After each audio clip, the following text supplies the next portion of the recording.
Mr. Sean Michael Small. You know what? This is good. It's Friday, so it's fine. But morning, Keaton. Morning. Yeah, so of course it's Friday, and we have with us, as you can see already, our usual Tuesday commentator. But you know what? We need to have him with us. We can't just let one steal him all the time. So we have, of course, the parliamentarian Camille Pascal. Finally, we get to hear his opinion on, I guess, the current drama of the day. Yes. Week. Yeah, good morning, Trinidad and Tobago. Good morning, Sean. Good morning, Keaton. It's my pleasure to be here on a Friday. Well, Camille, it's really good to see you. And as Sean mentioned, yes, we need to have you here because unfortunately, we can have you on Tuesday. So we have you here with us this morning. And we're going to start the conversation, continuing where we left off yesterday. And obviously, this is something that has dominated Trinidad and Tobago's headlines over the last 2 weeks. I mean, there's so many other things, and I think that part of the conversation we can get into a bit later on. But the news of the day, Watson Solomon Duke has resigned as the Deputy Chief Secretary of the Tobago House of Assembly. And there's a bit of a twist it, because he wants to target Port of Spain, not only the local government elections, but in the general elections. And I think it ties back into what I said on this program before. He wants to be Prime Minister of Trinidad and Tobago. Well, hold on. Before Camille, you weigh in, let's get the first clip in, because when Duke resigned, he had a press conference, and then he uploaded a video to his Facebook page, not the PDP Facebook page, which is an important distinction that we'll come back to. But let's take a look at the first clip and hear the opening salvo of Mr. Watson Solomon Duke. Okay, well, we have to keep going as we wait for the clip. So, Camille, I guess you get to say your piece, yes. Yes, so it has been an interesting last 2 weeks, as Keaton mentioned, with this whole scenario between Watson Duke and Fowley and people going to Tobago, because they cannot be taken out of the equation. I mean, they were just one of the things that led to where we are right now. How quickly it escalated is what I'm very shocked about. But I'm not surprised. I think all of us are not surprised. Yeah. Well, I was shocked at how it started. Yes. And have you heard anything from the ground? Because that's one of the things. It's difficult to know in Trinidad what the actual opinion is of people in Tobago. Yes, we could, as it was pointed out to me, on the news you'll get anecdotal opinions. But have you been a consensus? From what I heard on the ground, it's that people didn't vote necessarily, although Watson Duke is the political leader, they voted for Fowley as a personality. And someone said to me, they said, in Tobago, we don't vote on party, we vote based on your personality and what you bring to the table. So even if Fowley goes up on another ticket, Fowley will likely to get the nod once again. So then you have to ask yourself, because we will go to that clip, but with that point that Camille just raised. Hold on, that's a big point. No, I mean, that's the big climax of the discussion. Let's go to the clip. Fowley, Augustine, and friends have sought to bring Tobagonians to a point where they become concerned. And I say that because they have become gravely concerned in the affairs of Tobago based on his utterances. An appeal to the DHA to recognize 27 Tobagonians in New York who were challenged for food. How could that cry result in a week of activities that saw Tobagonians around the world and Trinidadians become extremely afraid and experience pain in their hearts, pain in their minds that affected their sleep and their daily lives. I, as a political leader of the Progressive Democratic Patriots, the party I founded in 2015, must take leadership. The PDP has been an extremely successful political organization, not only in Tobago, but it has become an icon of resistance and success among all political organizations and aspirants in the region. I dare to say that the PDP is of one mind today. The PDP is of one focus today. We will not engage Farley, Augustine, and friends in any public fight. He has been issuing invitations. He has been making overtures that will signal he's looking for a fight. I wish to communicate to him. His friends or agents or whatever you call them, expect no fight from Watson, Solomon, Duke. So Watson, Solomon, Duke says, expect no fight from Watson, Solomon, Duke. But we will see with a further clip that he spends a significant amount of this press conference throwing jabs at what he called Farley and friends. And as you saw, and as the lowest third says, he is trying to now, in his speech, position himself, I am the founder of this very successful organization. But you just said something that implies something, a reality that's very different. And I think I'll agree with you. He's acting as though I am responsible for all the success of the PDP from the very beginning to 14-1. Which is certainly not. Right. He was in charge and it was 10-2. Well, again, go back to August 2020 when he ran for Tobago. Go back to last year when you pointed it out. East. Right, yeah, when you pointed it out that he had to put Farley, Augustine, or at least somebody else in order to be chief secretary. Well, it wasn't me, it was Dr. Shane Mohammed. Regardless of such, you pointed it out in the program yesterday, so I'm giving you credit for that. Overall, generally, the point that you made, Camille, it ties into what we saw in that clip from Watson Duke.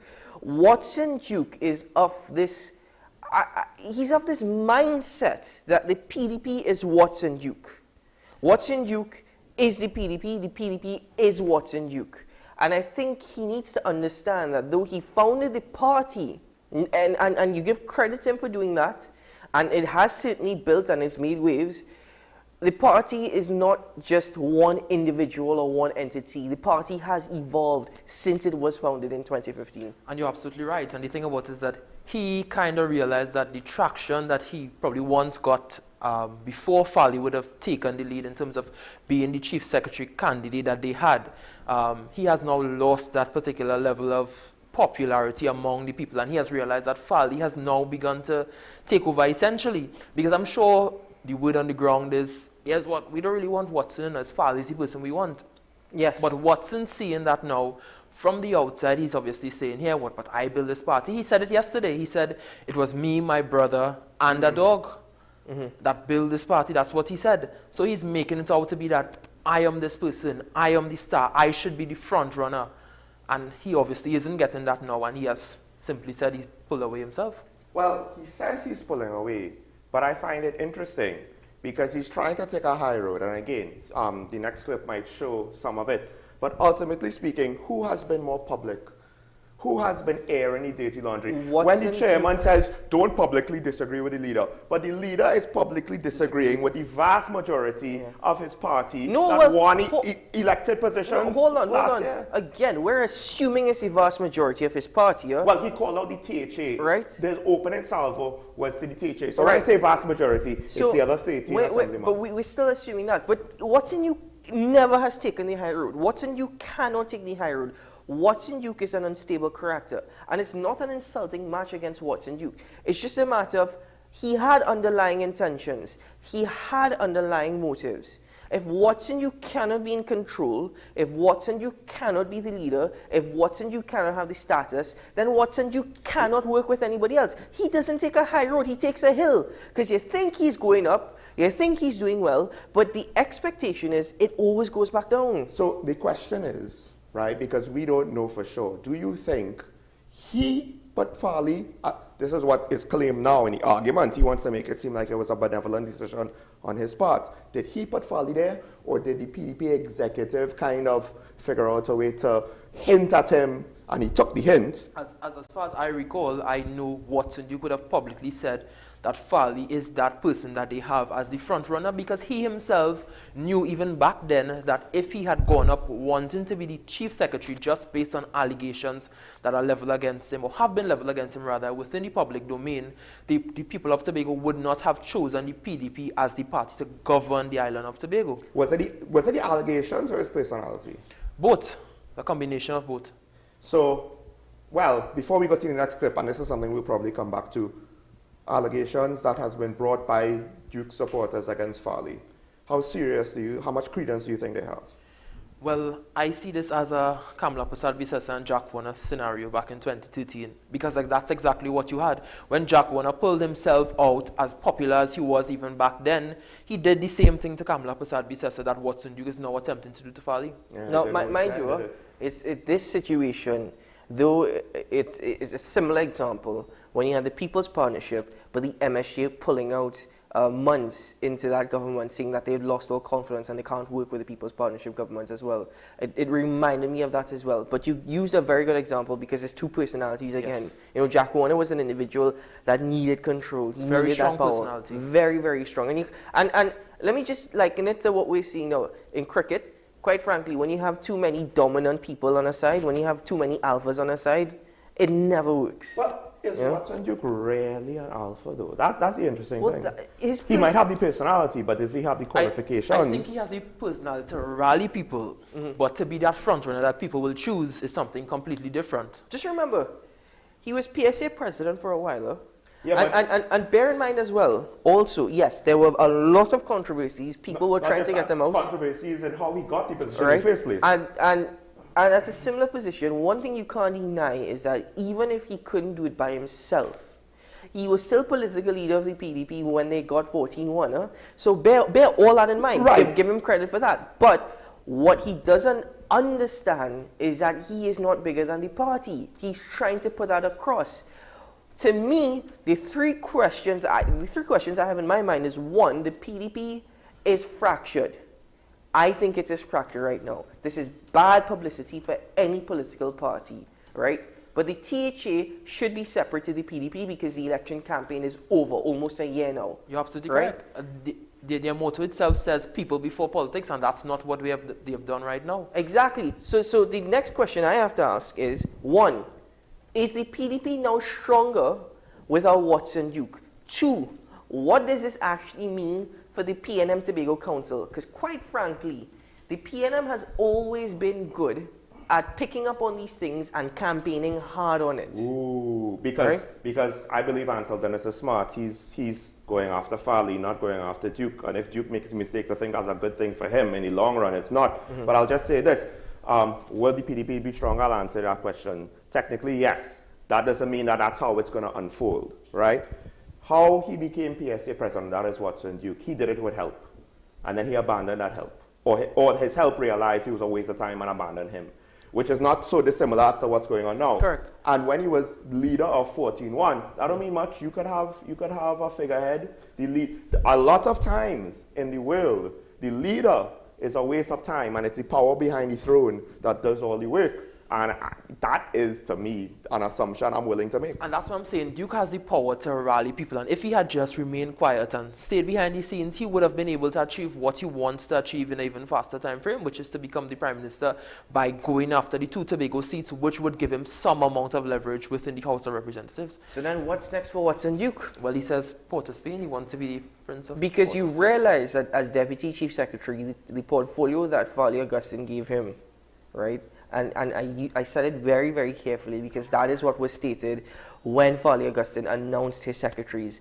Watson Duke will be in charge of the push for Tobago autonomy. Watson Duke has been campaigning very hard in Trinidad over the last couple of months. Oh yeah, no, that's the thing. You may not have seen it publicly, but the man was on the ground. The man was rallying up, and people were speaking about it. We heard it from multiple sources. In fact, we even saw it in some videos as well, that he was campaigning a lot in Port of Spain. Yes, but unfortunately, one video I saw was not necessarily best look. Well, oh God, no, that wasn't Duke. That was somebody wearing a PDP jersey. No. Right? I'm talking about the one I saw of Duke. Well, there are many, so it probably. Yeah. But overall, what does it mean for Watson Duke next? Because has he now strengthened his image among this crowd? 2 locations, San Fernando and Princestown. Celebrate and enjoy your life with a fully electric or hybrid Mini. Now available at La Fast Motors, Port of Spain or San Fernando. We make sure you're safe to drive. Motor Care and Maintenance, MCM Limited, for all your vehicle repairs, diesel and gas. Approved inspection station.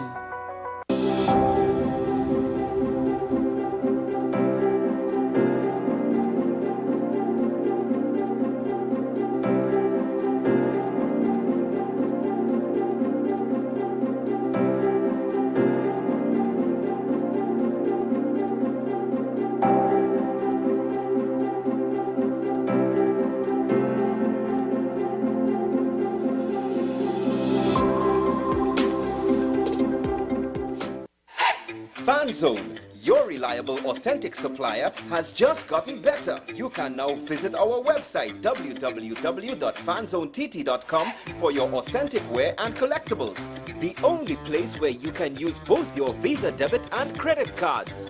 Visit our website fanzonett.com to make your purchase today. The best birthday gifts are at dbesttoys.com. Shop for the best brands you love at the best prices. Like VTech, Leapfrog, Fisher-Price, Play-Doh, Hot Wheels, Barbie, Cocomelon, LOL, Baby Alive, Crayola. Visit us in-store at Forces Flagship MacBean. Shop online now at dbesttoys.com. Order via call or WhatsApp at 32DBEST to order. And remember, we have the best toys at the best prices.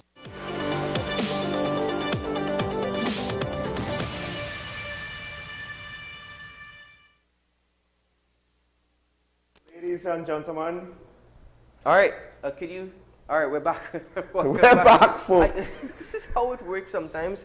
Forgive us. So let me just ask Master Controller if you could go straight into the next clip, and then we'll finish the conversation, because I have another question to pose to you guys.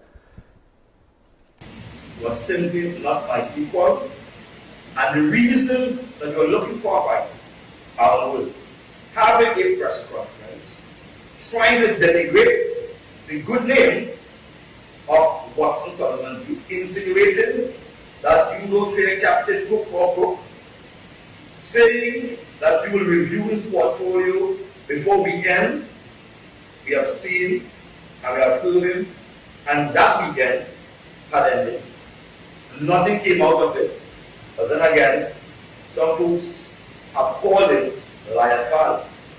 Yes, I've called him Lion Father. He's known for saying one thing and the next. I'm tired of his childish games. He's looking for a fight. Most of you will know that Watson Drew, when he's fighting, he's in ripping form, and newspapers will sell, people look at TV, people become interested. But I've retired fighting against individuals. I'm fighting for the people of Tobago now. I'm fighting to put people before politics. When we campaign on fixing this bread and butter issues. That was the team we campaigned on. Fixing this bread and butter issues. We promised the Tobagonians we will put them first. Father and friends have divorced themselves from that mandate. And they are now the reincarnation of PNM. Farley reminds me of Oval London on steroids.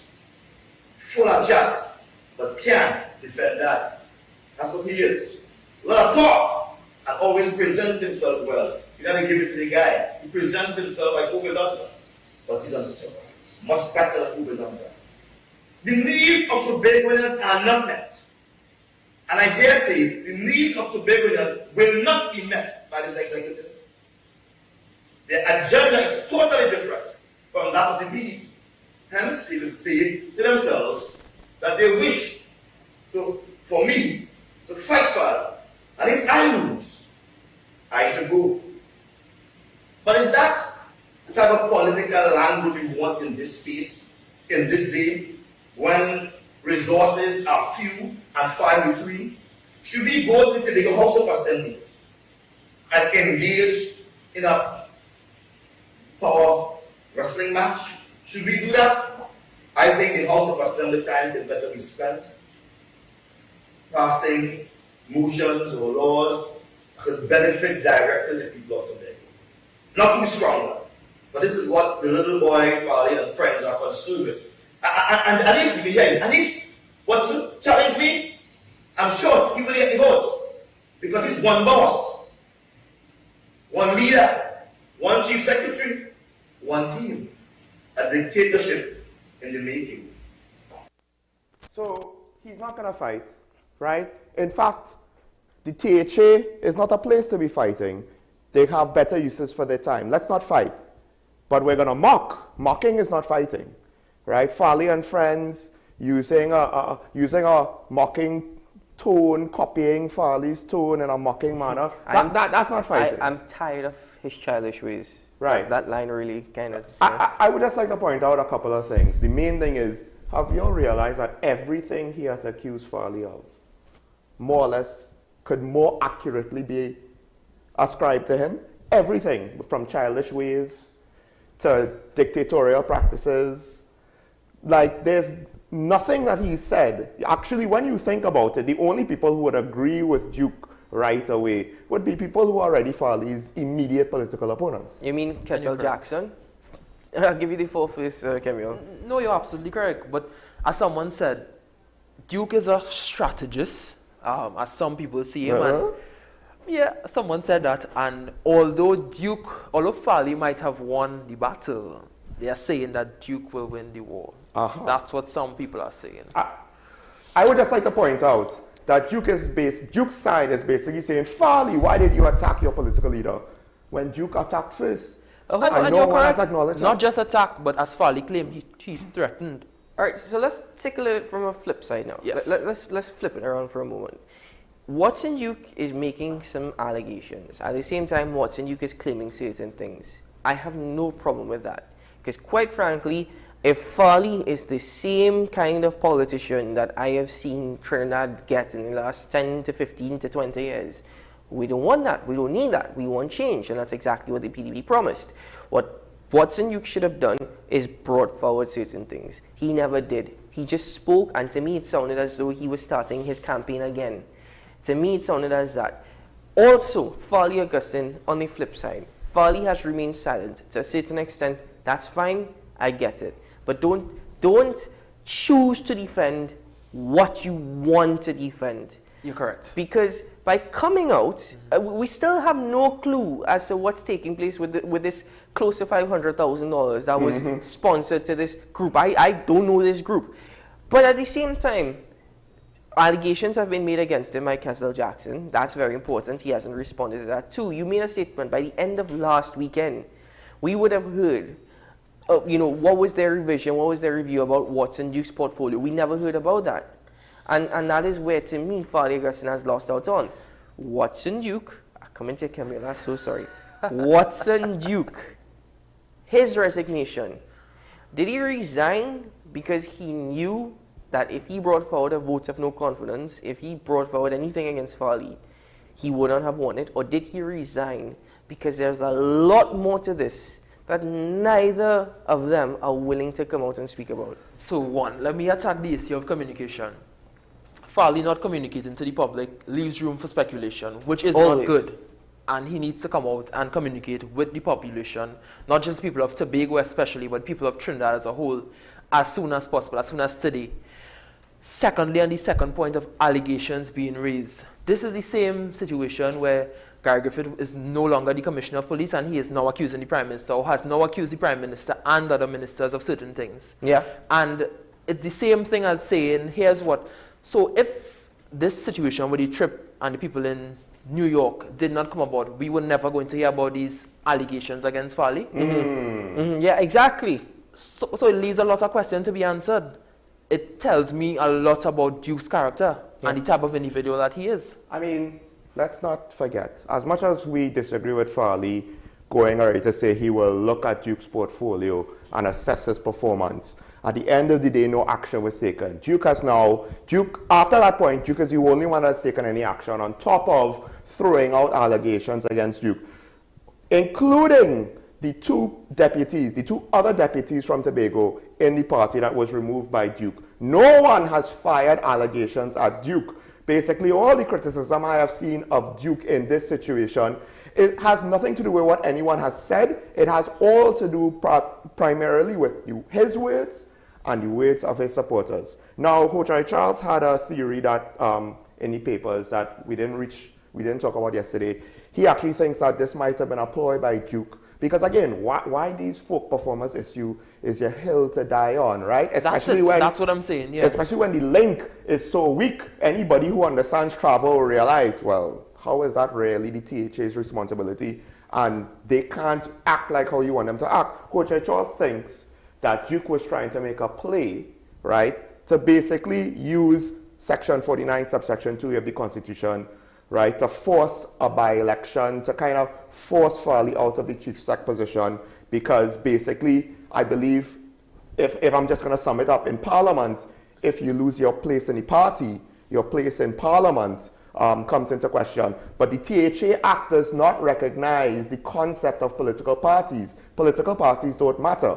It's a practical thing, but at the end of the day, I vote for my party, you vote for your party, so the PDP has the majority de facto. But it's not an official thing, so the subsection does not apply. So Duke now is his vote of no confidence threat. When Farley called his bluff, he has no more cards to play. He backed down and retreated. This is exactly why I'm asking about his resignation. So I don't see why strategy. But you also brought up a good point. Is there going to be two oppositions now in the THA? Well, I'm wondering, because you have Kelvin Morris as the minority leader sworn in with a councillor, and then you're going to have what? Duke as a... Duke is still PDP, yeah?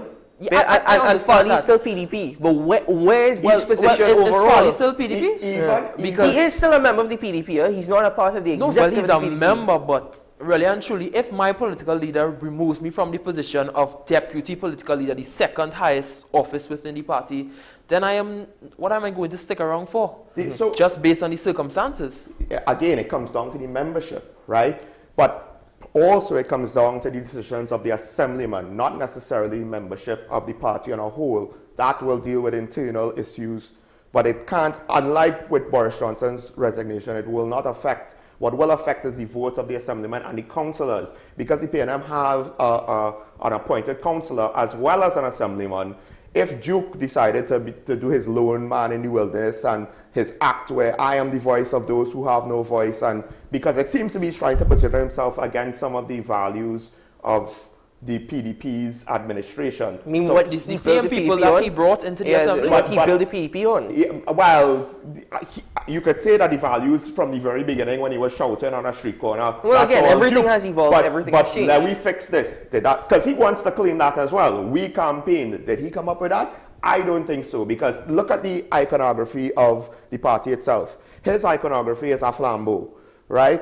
Their iconography was somewhat combative. He likes to wear the black. Very he wants the drum, right? Their iconography was construction clothes, right? Yeah. Very, very welcoming. We saw it all through Tobago when we were right? They wore hard hats. They wore, yeah.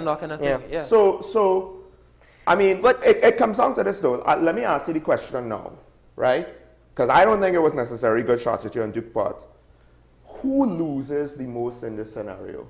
Is it Duke, is it Farley, or is it the PDP on a whole? Because we did say that this might be good for the PNM. It can't be bad. Or is it the people of Tobago? Or the people of Tobago. The people of Tobago certainly have lost out a lot. But let's say the people of Tobago. Hold on. Let me answer your question. When you go back and look at the THA election results in 2021, and we just did that off here, right? You'll see how close it was. So you can still make an educated guess that the people of Tobago were not entirely sure. Even if it was 14-1, some of the seats were extremely close. Maybe that's because of the voting population, or maybe because some of them were just not sure. I remember after the election results, I was hearing on the ground in Tobago from multiple sources, hearing with my own ears, people saying, well, I voted PDP this time, next election I'm going to vote PNM. This is the day after the election, so maybe they weren't entirely sure. The people of Tobago have certainly lost out. The most. Because Watson Duke, I don't know if Watson Duke actually means anything to Tobago right now. Don't get me wrong, I am not there, so I don't know. But to me, it's certainly the PDP overall.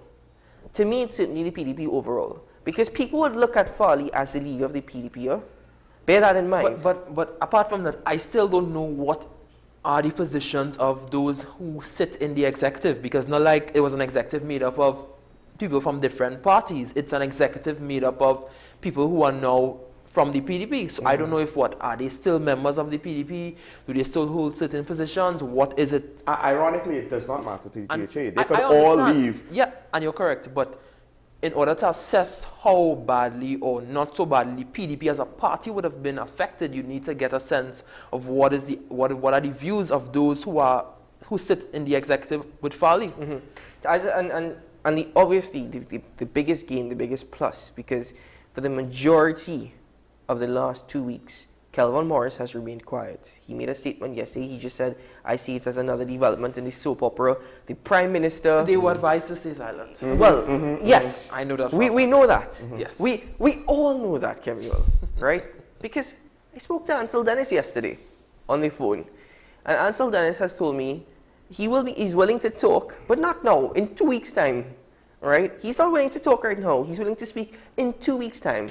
So yes, we know that they received instruction, because the best thing, honestly, in my opinion, that the PNM could do, sit back, grab your popcorn, and continue to watch. Because I don't think this is the end of this at all. Not the end. No, because Farley still has to speak. Right, not just that, he and the other assemblymen and the appointed councillors for the PDP in the THA, they have choices to make, right? Who is going to support Duke? Will those that don't support Duke leave the PDP? Meanwhile, technically speaking, Farley does have to speak just with regards to clear himself, which I expect, maybe I'm wrong, that it should be something that he could do. He but has to today. Ansel Dennis, like I said, is smart. He's not going after Duke because he knows why. If Duke wins, well then eventually that's going to mean a win for me.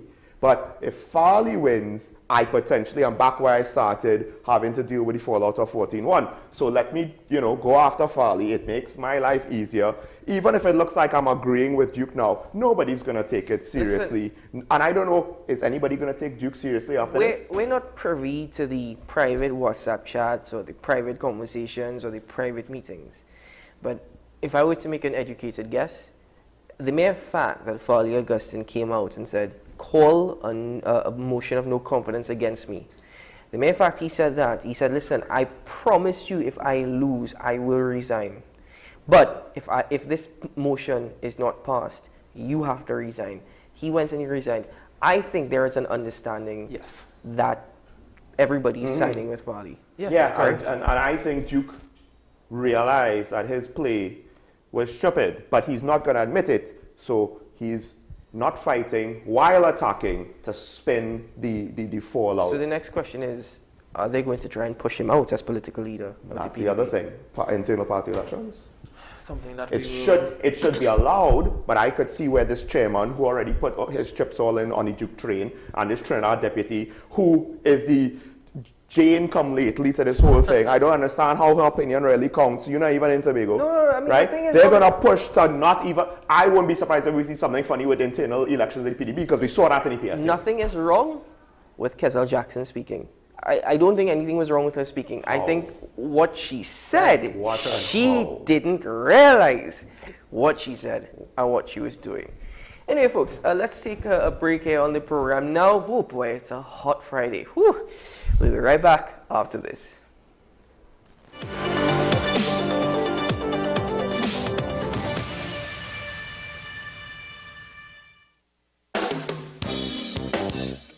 Chantwell Vibes, a musical tribute to Andre Tanker. Saturday, September 24th, 2022. Central Bank Auditorium. Showtime, 7:30 p.m. Featuring Three Canal, Mavis John, Ataclan, Empress Ajay, Stacey Sobers, and panist Natasha Joseph. Tickets $300. Available at Crosby's Music Center, St. James. Extra Foods, Rima, Grand Bazaar, and Endeavour. Online at Island E-Tickets. Committee members at 678-2843 or 482-3111. Central Bank box office on the day of the event. Mart's Liquor Palace, Diego Marte Main Road, La Puerta. a musical tribute to Andre Tanker. Saturday, September 24th, 2022. Central Bank Auditorium. Showtime, 7:30 p.m.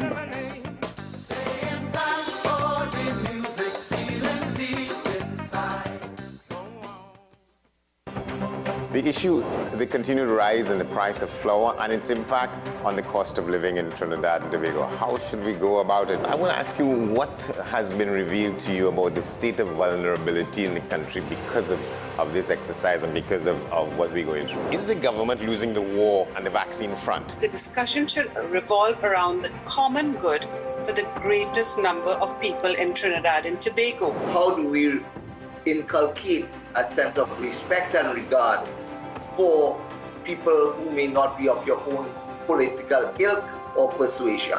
The communities are now being used by political opportunists. So when the tables are turned, it's the same way.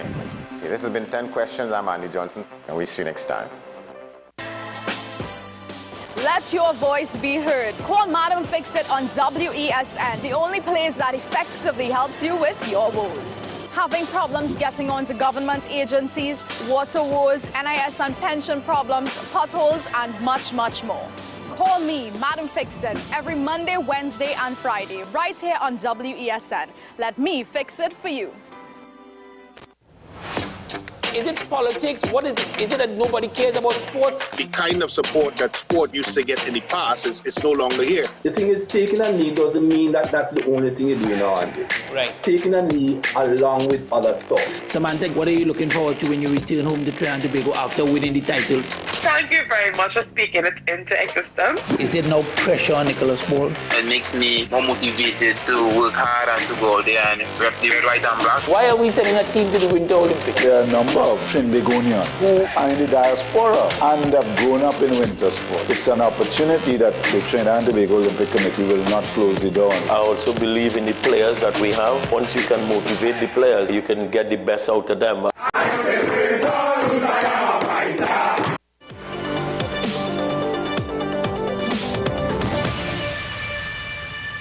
Welcome back to Talking Points. So there is a lot happening across Trinidad and Tobago, and I think one of the news headlines that you would be reading this morning certainly surrounds the Trinidad and Tobago Police Service and the Certificate of Character system, which, by the way, has been down for quite some time. It seems as though it contracted COVID and never recovered.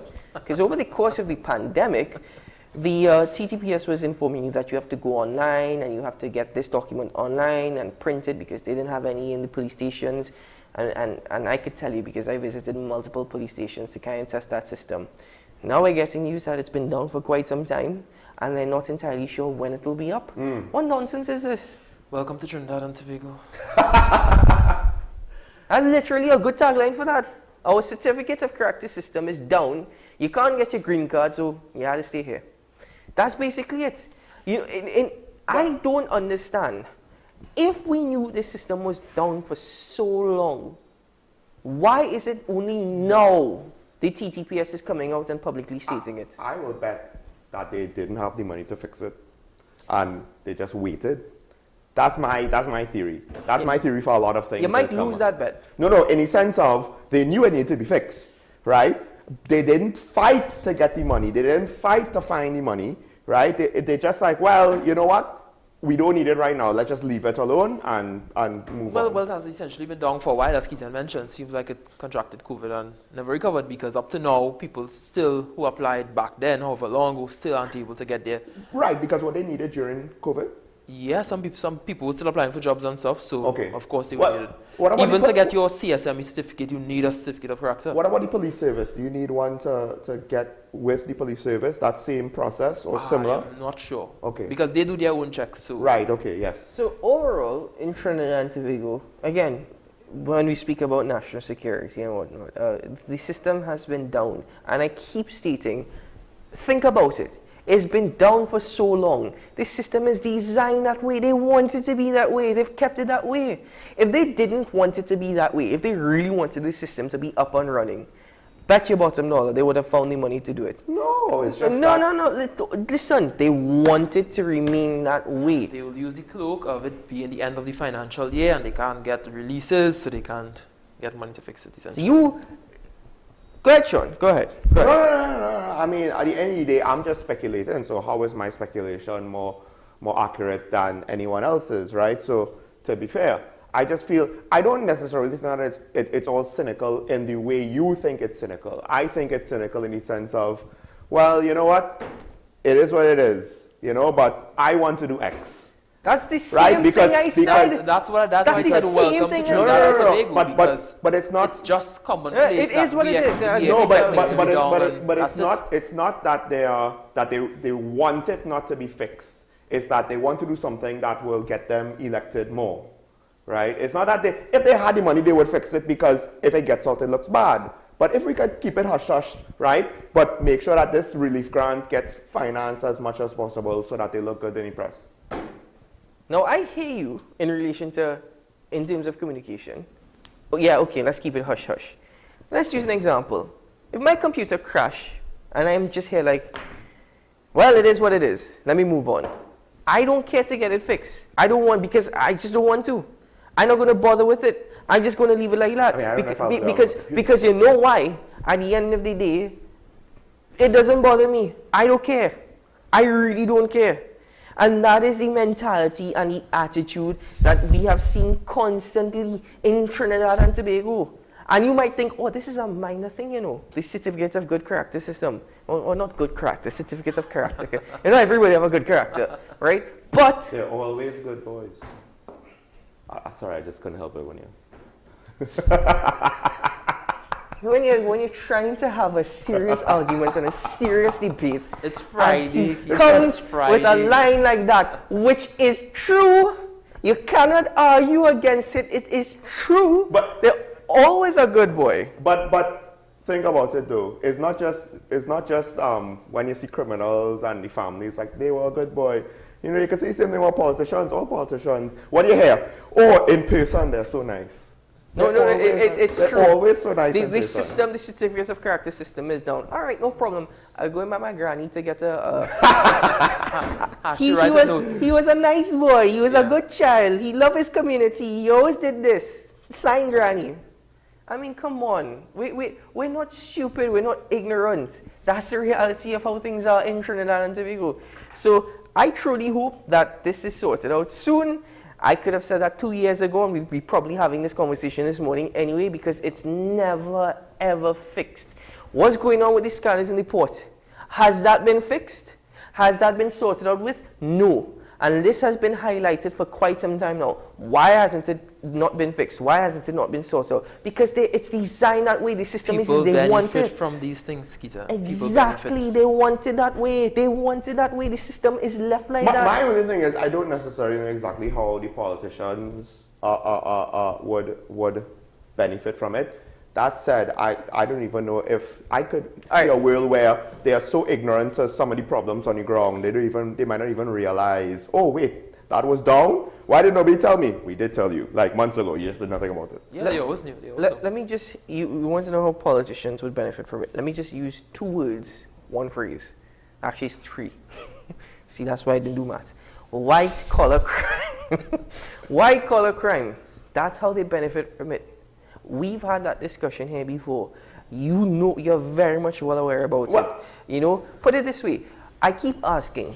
We have these these patrol vessels that we've invested in. Yeah. That we received 2 years ago. We had a grand ceremony for ribbon cutting. Vessels, early last year, right? Yes. So we paid for it alone.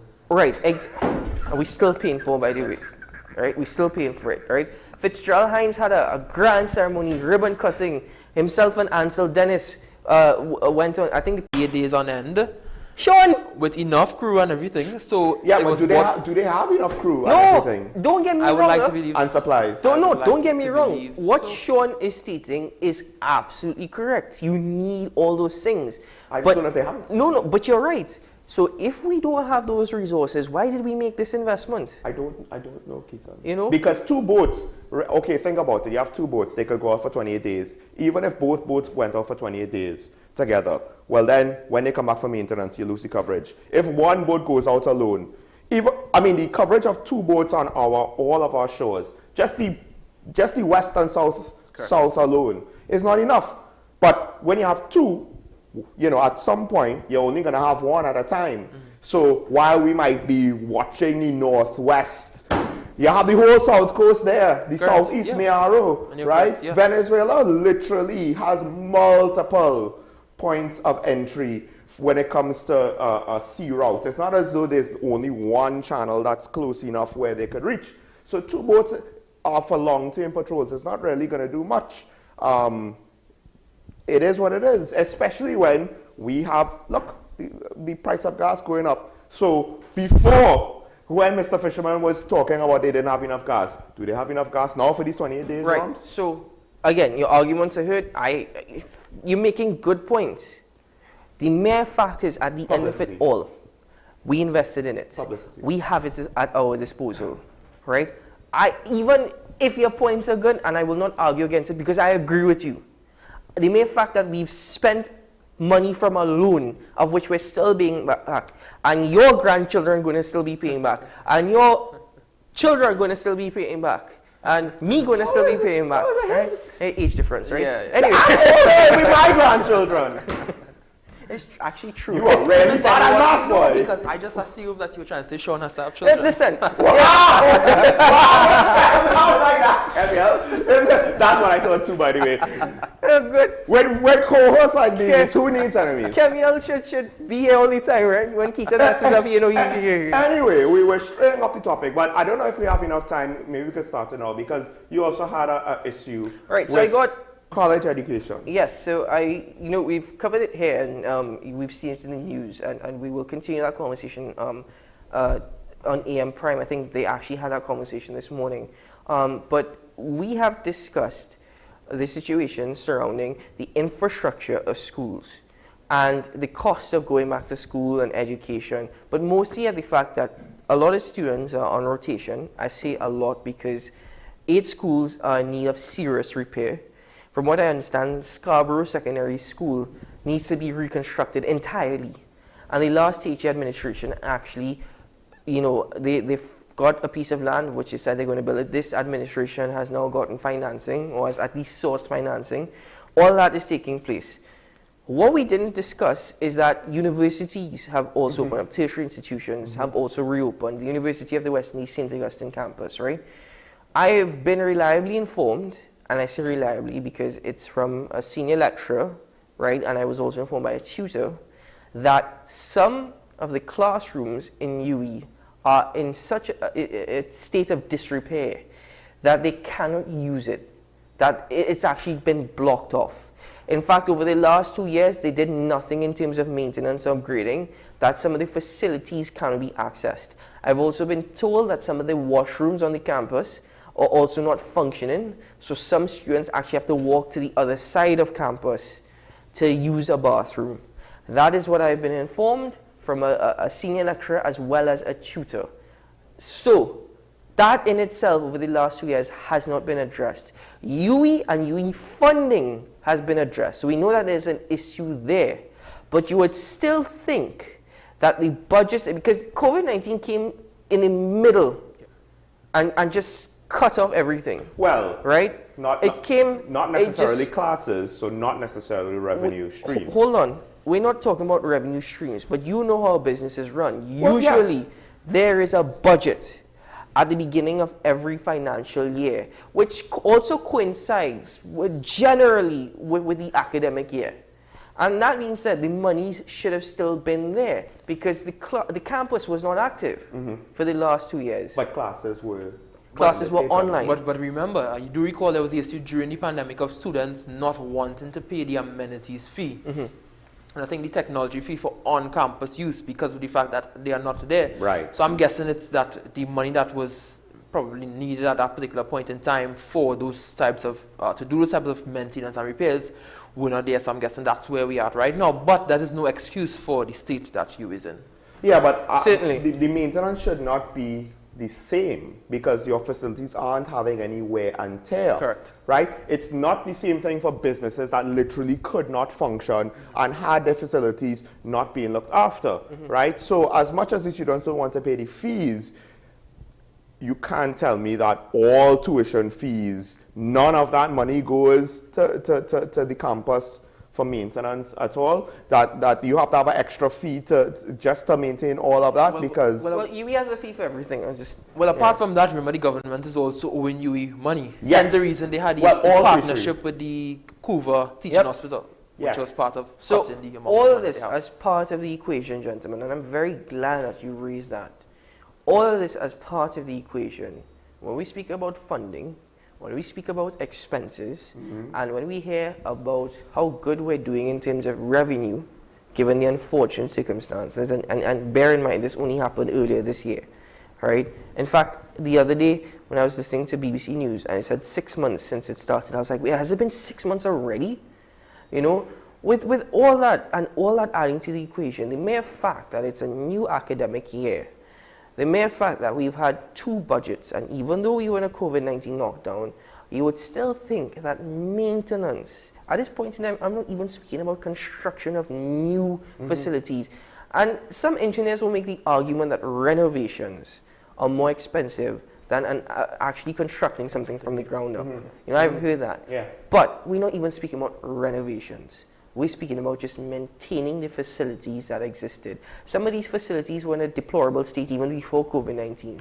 So we couldn't even maintain that. We actually let it get worse. Now it's happening on UE campus as well.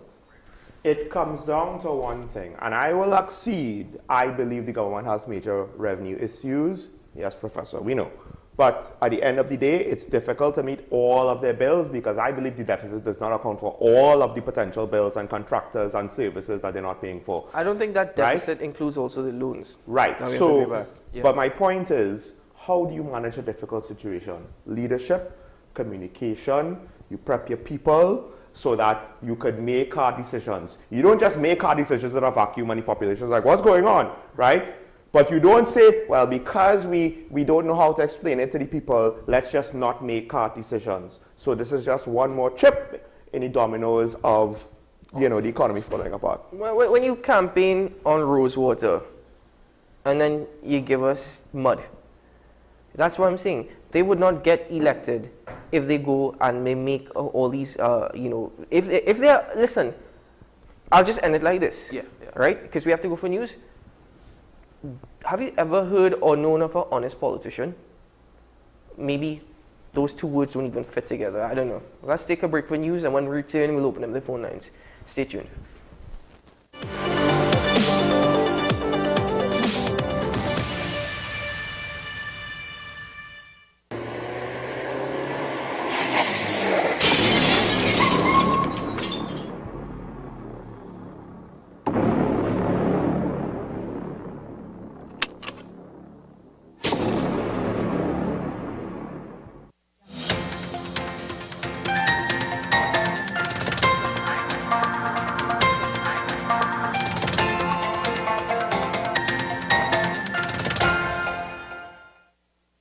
Here is your WESN news on the hour. I am Denise Sinclair. Thanks for joining us.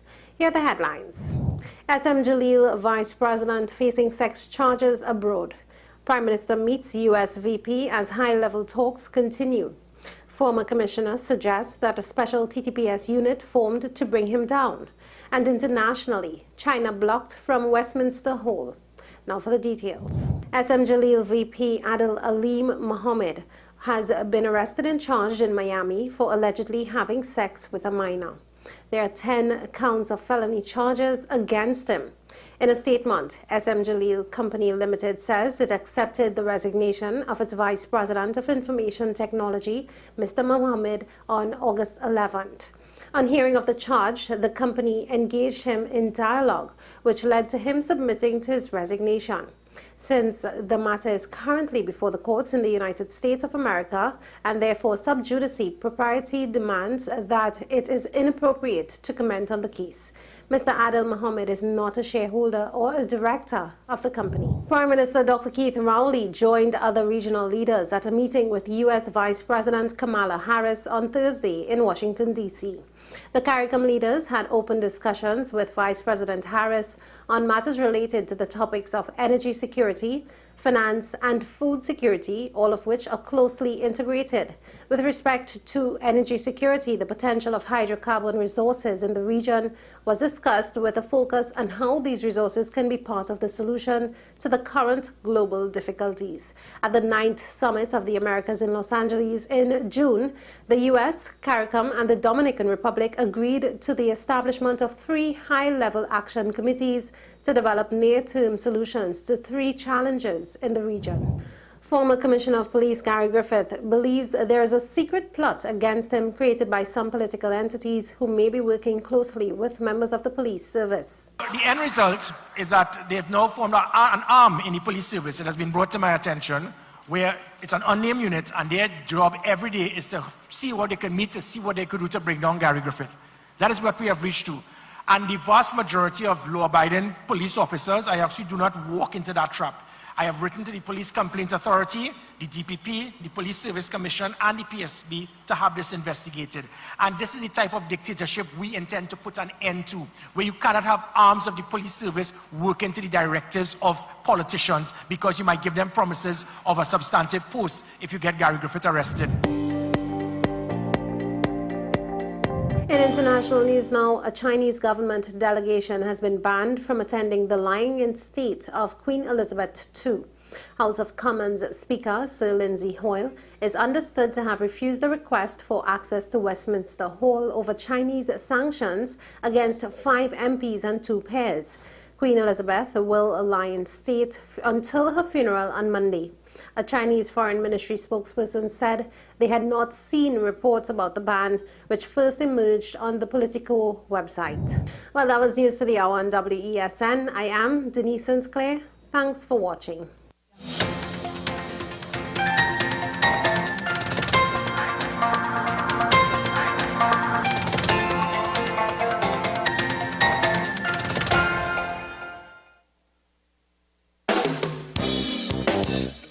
Chantwell Vibes, a musical tribute to Andre Tanker, Saturday, September 24th, 2022, Central Bank Auditorium.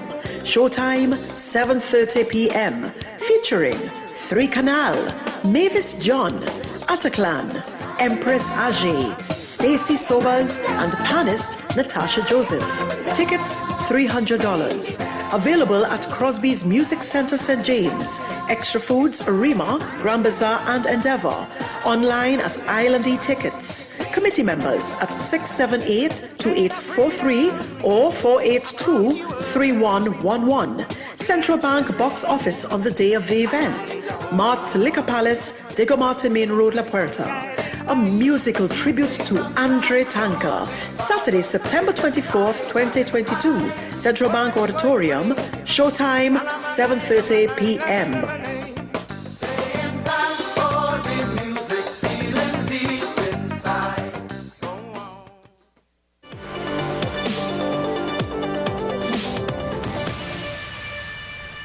Welcome back to Talking Point here on WESN. Let's open up the phone lines now, gentlemen. The numbers are on your screen. Call in and join us on the program.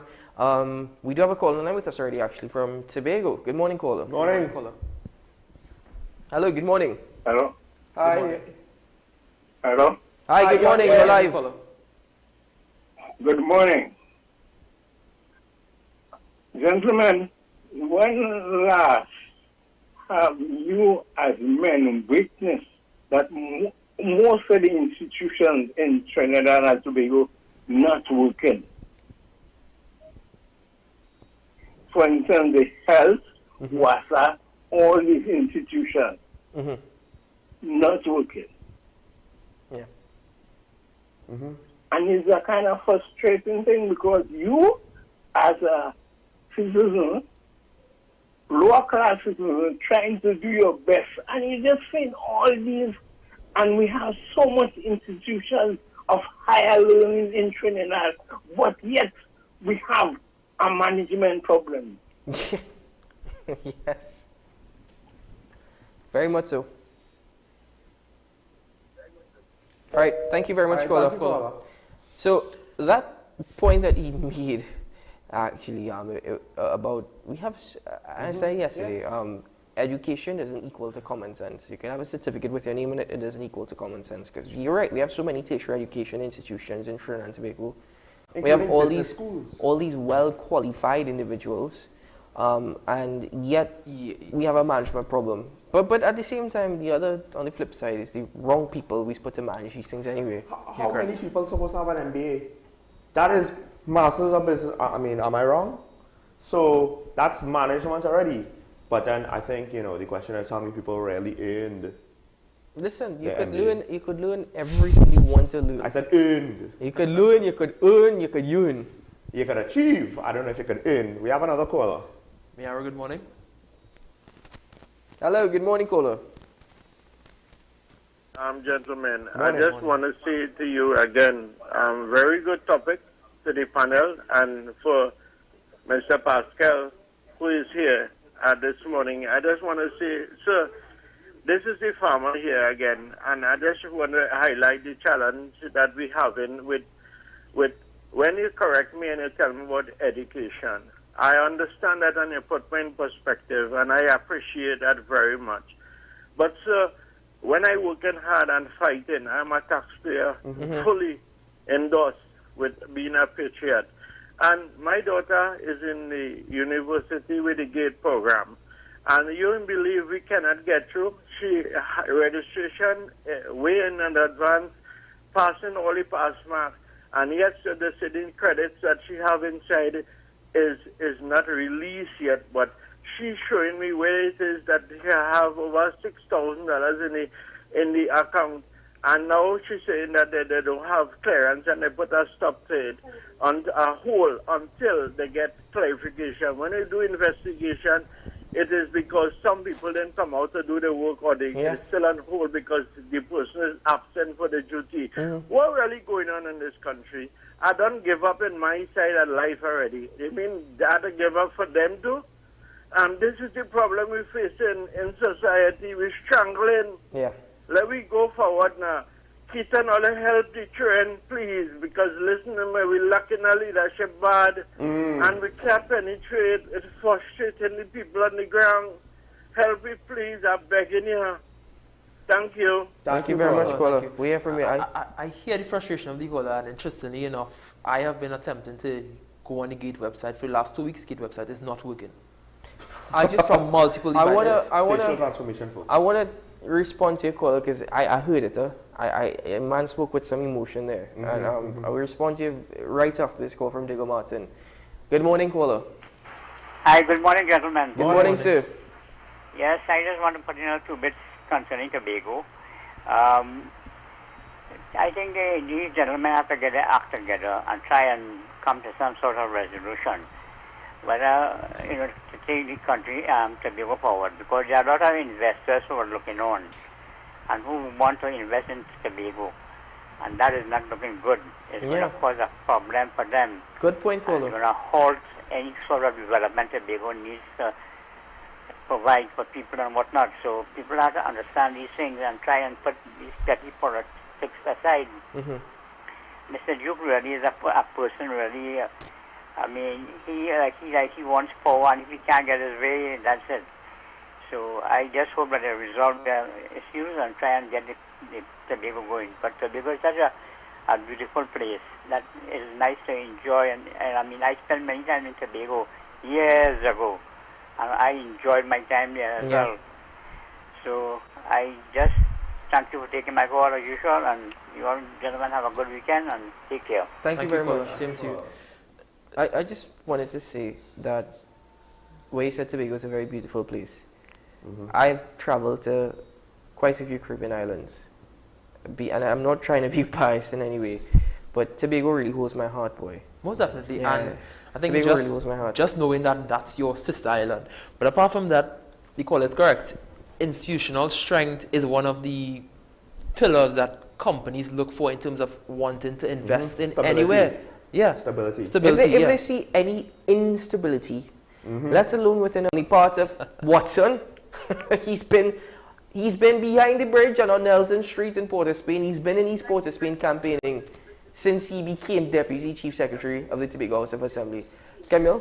Well, Fali has said that he has been involved in a lot of work in Tobago, but apart from that, Duke at the press conference yesterday, he said that if you would pay attention, you would recall that he has not spoken on any issue relating to Tobago since they came into office. And that says a lot. Yes, thank you very much. Yeah, I mean, that to me, I think it's another example, because Ms. Jackson had said several, of Duke's stance revealing truths that he might not even realize. He doesn't have the political acumen to realize it's not necessarily truths you want out. You can't say, I am the PDP and I'm responsible for this because I'm here for Tobagonians and you're not involved in Tobago. You know, if Tobagonians, you've spent all your time in Trinidad. And the video I saw was when Mr. Duke basically told people, look, if they're not giving it to you, which I assume he means the government or businesses, I don't know, take it. Yeah. What does that mean? Steal it? What does that mean? You know, not necessarily the best look of a political leader. He has also been traveling. That for the common man. I would like to see the Prime Minister's diplomatic passport and how many stamps is on it, if he ever needs one. Anyway, I just want to quickly respond to our friend out in Miara. I hear it in your voice, caller, and you know, you're a hard-working citizen. You pay your taxes. You say you do, so we believe you. But I don't want you to give up. I know you said you've given up for yourself in your lifetime, and I mean, I can't really change that. But don't give up on your children. It's difficult, it's hard, fight for them, and you are. And just to let you know, when I was in UE, I faced the same thing. Imagine the institution, the academic institution itself, has poor management and people don't come out to do their jobs. And in relation to GATE, let me tell you something. You know, when I graduated from the University of the West Indies, it was only 2 or 3 months after I graduated. I talk about my graduation ceremony, which is in, I think, is October, November. And you finish your classes and your exams in July, right? Somewhere around there. So the following year, the January, February of the following year, I got my approval for GATE for the last semester. Could you believe that? That's how it works. That's how it works. I would just want to point out before the next caller, education is important for all politicians who want to be elected. And yet the administration, the bureaucracy in the ministry, and all the relevant arms seems like a hot mess. So is it really important? Don't give up. Please don't give up, because it may not be in your lifetime, but Trinidad will see change, and will see change for the better. And hopefully, if we're lucky and fortunate, it will be for your children. We can't give up because we have to make the change. We have a caller on the line with us from Shogunas. Good morning, caller. Good morning, caller. Good morning, gentlemen. Good morning, Professor. I'm going to say nothing about Tobago. I see what I have to say. And I'm going to wait and see what the investigation produces.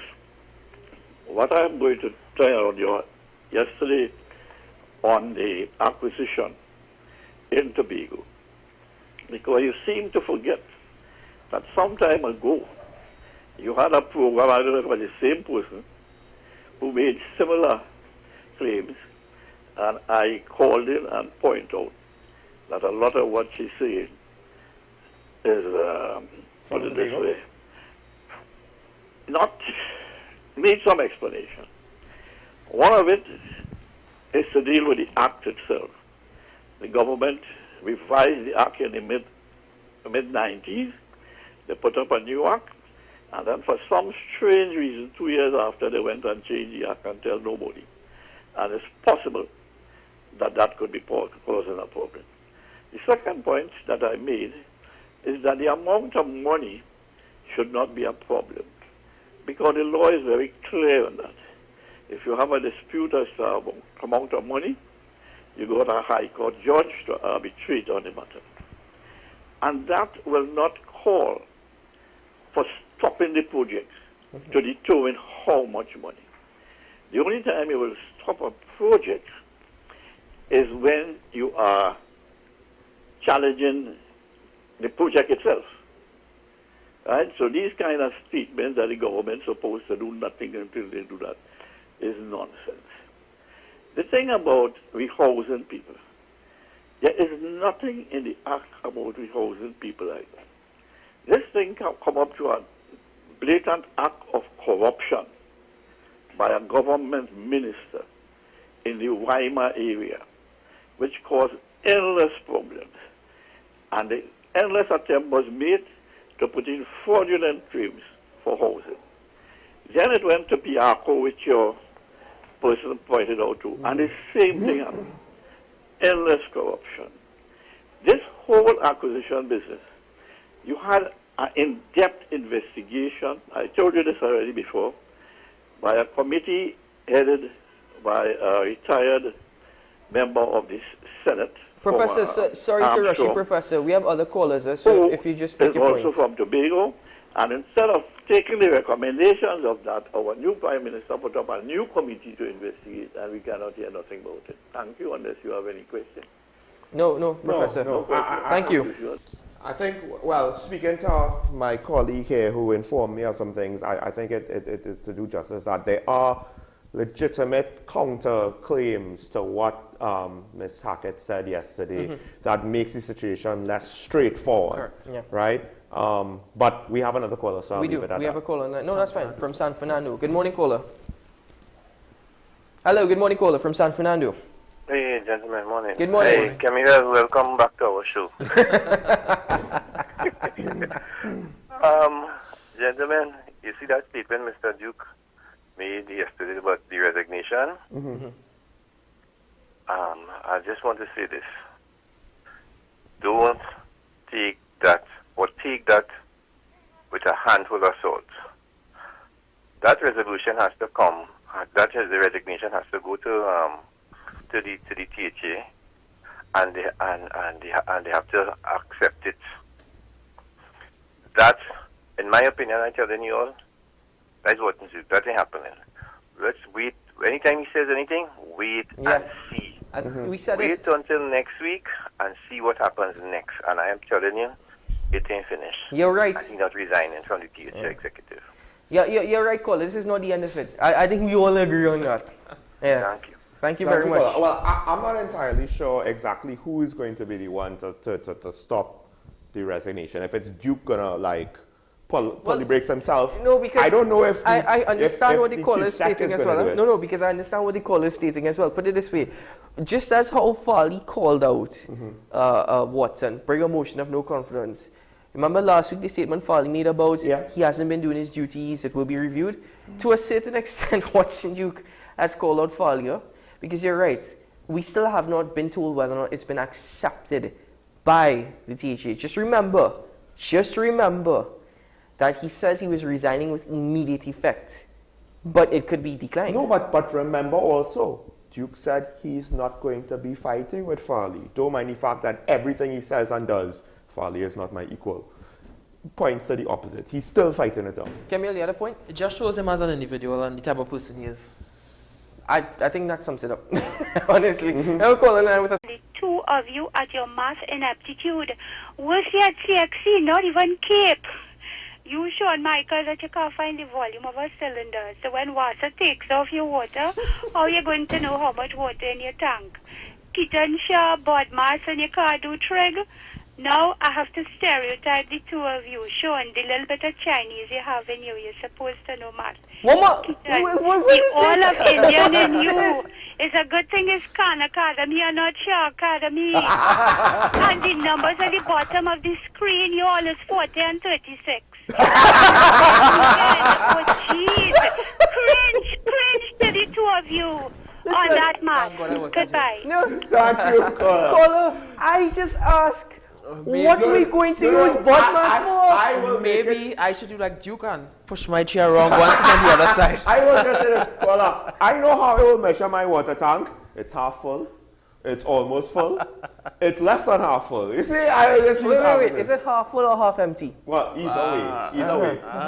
So I may not be good at maths, but philosophy, we go debate. The irony is, I got a 1 in maths in CXC and a 2 in English. And now in my later years, you could argue I'm much more of an English student than a maths student. Yeah. I got a 1 in maths and a 1 in English. And I still don't remember BODMAS. No, I know what BODMAS is. My question is, you remember what BODMAS is? What are we going to... You see, he don't remember what BODMAS is. I didn't do that. That's why I kept silent. Listen, I just was trying to figure out, what am I going to use BODMAS for now? What am I going to use BODMAS for? That was all I was asking. Of course, the irony is, you know, as one editor-in-chief of the news, they told me journalists need to be curious about a lot of things. I do try to read up about a lot of things, particularly about history and technology. That's why I have certain opinions on military matters or climate change matters on the technology or political and economic matters. But yeah, my basic maths, you know, it has capped at a certain level and it's not going any further. At least he understands how capped comes into play here, you know? Because it's the same thing with me. Maths, we all studied hard, we all did well, and honestly, I have not applied, I think 99% of what I've learned at CXC, CSEC exams, I have not applied in terms of math. Well, let's just throw this question out there. Is that because we were a product? I don't know if, Camille, you'll include yourself on the spot. We were a product of learn how to pass the exam, not necessarily how to use the subject material. This is what we said yesterday. Remember, we were not necessarily educated. We were trained.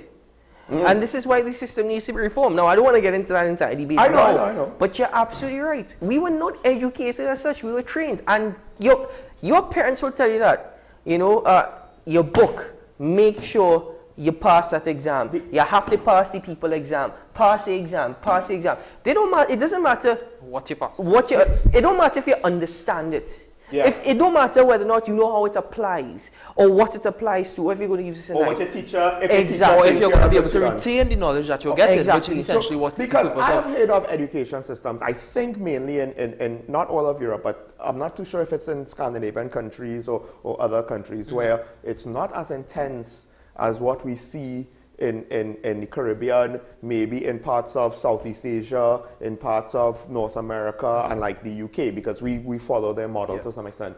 It's not as intense, and their societies and their children are progressing at a pretty healthy pace. And a successful pace. We're not being educated, we're being stuffed, we're being forced, we're being trained. The system needs to be reformed. I mean, growing up, my great-grandfather actually had a saying. He says, you know, if you have a book, make sure you read that book from cover to cover. And at the end of the day, you must know that book better than the author, right? You must know that book better than the author. It's the same way. I don't know if ever you're singing a song and you know all the lyrics and somebody tells you, boy, you better know your book just like how you know that song.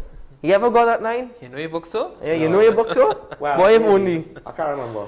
Yeah, and I was never good at, the irony is I was never good at the retaining part. Sure, that's fine, that's fine. When you were writing exams, you use hammers and chisels, so we understand. Yeah. I'm just kidding. Yeah, don't be jealous. No. Don't be jealous actually, of the OG. Actually, quite frankly, I am jealous. I would have loved to live in the 1800s and I didn't get, you know, it might have been nicer.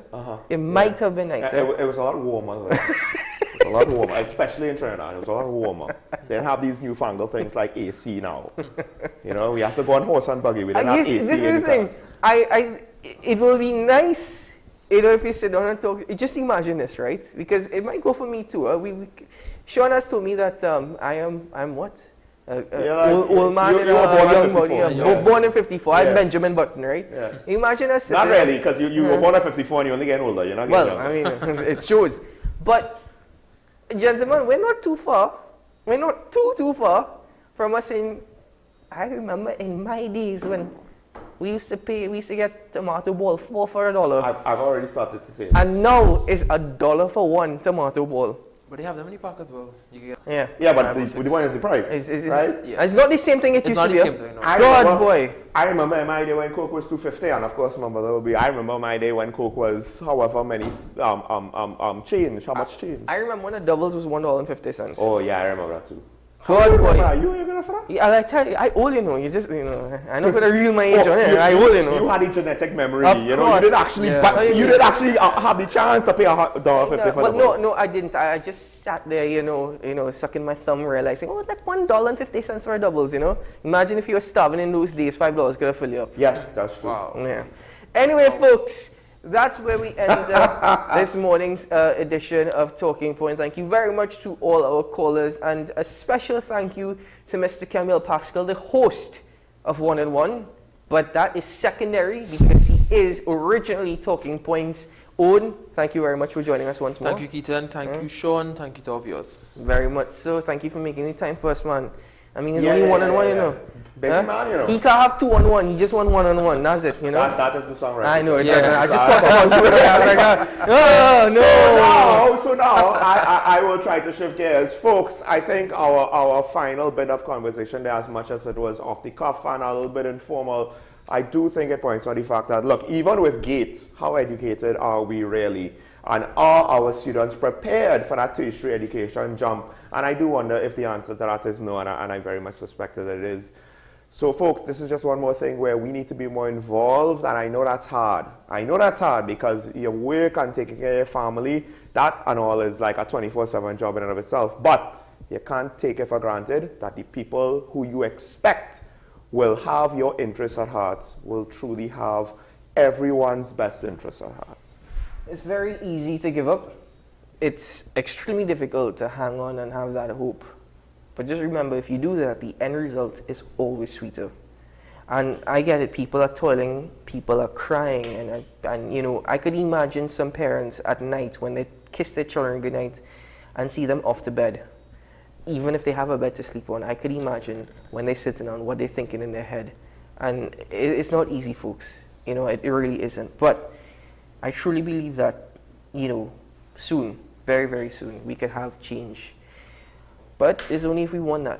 It's really only if we want it. Anyway, folks, I'm Keaton Shaw. That's Mr. Sean Michael Small. That's Mr. Camille Pascal. This has been Talking Point.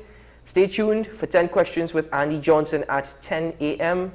We'll see you again, hopefully, on Monday morning. Bye-bye.